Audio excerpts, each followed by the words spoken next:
Okay, welcome back everyone to the channel, nature video. This is a brown goshawk.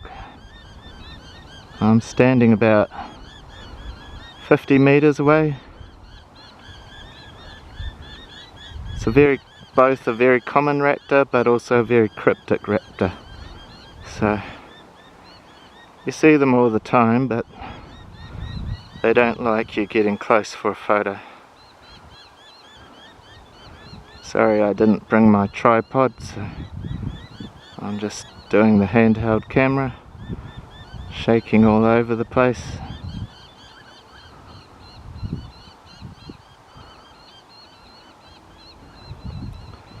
But yeah, really nice raptor. They're very fast. They'll catch birds on the wing and also small rabbits on the ground, small lizards.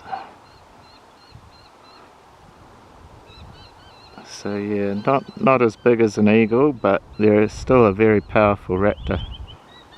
See, he doesn't like me watching him, so might be getting ready to move off. There it goes.